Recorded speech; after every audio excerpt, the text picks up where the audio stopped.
السلام علیکم friends and welcome to Omnipedia. Friends, جادوئی کہانیاں یا فیری ٹیلز بچوں اور بڑوں میں یکساں مقبول ہیں۔ جادو اور اچھوتے خیالات پر مشتمل ان کہانیوں میں ہمیشہ ہیپی اینڈنگ ہوتی ہے، جس میں کوئی پری کسی جن کی قید سے آزاد ہو جاتی ہے، یا کوئی شہزادہ اپنی اصل شکل میں واپس آ جاتا ہے، یا پھر کسی غریب لڑکی کی شادی کسی شہزادے سے ہو جاتی ہے اور وہ سب ہنسی خوشی رہنے لگتے ہیں۔ لیکن حقیقت میں ایسا نہیں ہوتا۔ زیادہ تر یہ فیری ٹیلز جن فوک لورز پر بنائی گئی ہیں، حقیقت میں ان لوگوں کو بہت سی مشکلات کا سامنا کرنا پڑا، اور کئی صورتوں میں ان کی اصل کہانی فیری ٹیلز سے بالکل مختلف تھی۔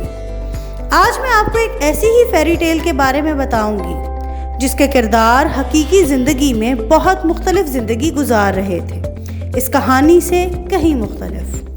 بیوٹی اینڈ دا بیسٹ حقیقی زندگی کے دو کردار ہیں، جس میں کسی شہزادے پر جادو کر کے اسے بیسٹ کی شکل نہیں دی گئی، بلکہ حقیقی بیسٹ پیٹروس گونزالوس نام کا ایک شخص تھا، جس کو ہائپوٹریکوسس نامی بیماری تھی، ایک ایسی بیماری جس میں پورے جسم پر بالوں کی گروتھ میں بے تحاشا اضافہ ہو جاتا ہے۔ اس کا جسم بالوں سے اس حد تک بھر گیا تھا کہ وہ ایک ویئرولف لگتا تھا۔ نہ صرف یہ بلکہ اس کا جسم بہت بڑا اور بھدا تھا، اور بڑے بڑے مسلز اور بے تحاشا بالوں کی وجہ سے وہ ایک بیسٹ کی طرح لگتا تھا، جیسا کہ آپ ڈزنی کی movie beauty and the best میں بیسٹ کے کردار کو دیکھ سکتے ہیں۔ ان کی پیدائش 1537 میں اسپین کے کینری آئی لینڈز میں ہوئی، اس لیے وہ حقیقت میں کوئی شہزادے تھے، نہ ہی ان کا فرینچ رائلٹی سے کوئی تعلق تھا۔ بچپن سے ہی گونزالوس کو بہت برے طریقے سے ٹریٹ کیا جاتا۔ اس کو لوہے کے ایک پنجرے میں بند کر کے رکھا گیا، اور کھانے کے لیے کچا گوشت اور جانوروں کی فیڈ ڈال دی جاتی۔ بعد ازاں 1547 میں اس کو فرینچ کے کنگ ہنری II کو اس کی تاج پوشی کے موقع پر گفٹ کر دیا گیا۔ شاید قسمت کی مہربانی تھی کہ کنگ ہنری II کو وہ ایک بیسٹ نہیں لگتا تھا۔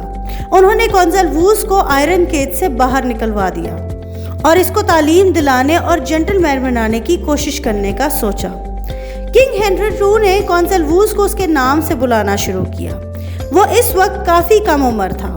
کنگ نے اس کو کپڑے اور پکا ہوا کھانا دینا شروع کیا اور اسے بولنا اور پڑھنا سکھایا، یہاں تک کہ وہ ایک نہیں بلکہ تین زبانوں میں ماہر ہو گیا، اور رائل کورٹ اس کے مینرز اور سوشل سٹیٹس سے امپریس ہونے لگے۔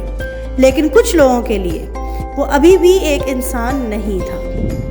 پھر 10 جولائی 1569 میں کنگ ہنری II کا انتقال ہو گیا۔ اب گونزالوس کنگ کی بیوہ کیتھرین دی میڈیسی کی پراپرٹی تھا، جو اب ملکہ بن چکی تھی۔ اس نے گونزالوس پر اپنی منشا کے مطابق ایکسپیریمنٹس کرنے کا سوچا۔ اس نے سوچا کہ کیا ہوگا اگر اس بیسٹ نما انسان کی شادی ایک خوبصورت عورت سے کر دی جائے، کیا اس کے بچے بھی اس کی طرح بیسٹ ہوں گے؟ اس نے رائل کورٹ کے ایک سرونٹ کی خوبصورت بیٹی کیتھرین، جو جوان اور خوبصورت تھی، اس سے گونزالوس کی شادی کر دی، اور وہ کہانی کے برعکس اپنی بیوی سے شادی کے روز ہی ملا۔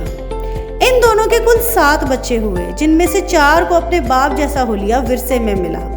کنگ ہنری کی بیوہ اس سے بہت خوش ہوئی، کیونکہ بالآخر وہ ایک بیسٹ فیملی بنانے میں کامیاب ہو گئی تھی۔ حقیقی بیسٹ اور بیوٹی نے مختلف یورپین کنٹریز کا سفر کیا، اور آخر کار وہ اٹلی میں سیٹل ہو گئے، جہاں وہ ڈیوک رانوچو فرنیسے کے ہاں ملازم ہو گئے۔ ڈیوک نے اس بیسٹ فیملی کی بہت سی پینٹنگز بنوائیں، لیکن کچھ عرصے بعد اس نے اس کے بچوں کو دوسری رائل فیملیز کو گفٹ کے طور پر بھیج دیا، جو ان کو پیٹس کی طرح ٹریٹ کرنے لگے۔ پھر کچھ عرصے بعد پہلے گونزالوس اور پھر کیتھرین کی ڈیتھ ہو گئی۔ کہا جاتا ہے کہ وہ دونوں 40 سال تک شادی شدہ رہے۔ شاید ان کی شادی اور طویل رفاقت لو سٹوریز کے لیے انسپریشن بن گئی تھی، جس سے بیوٹی اینڈ دا بیسٹ کی کہانی وجود میں آئی۔ اب تک کے لیے بس اتنا ہی۔ ہماری اس ویڈیو کو لائک کریں، شیئر کریں، اور جس چیز کے بارے میں جاننے کی آپ کو خواہش ہے، ہمیں کامنٹ سیکشن میں ضرور مینشن کریں۔ ہم اپنے آنے والی ویڈیوز میں اس کو کور کرنے کی کوشش کریں گے۔ اومنی پیڈیا کے ساتھ جڑے رہنے کا شکریہ۔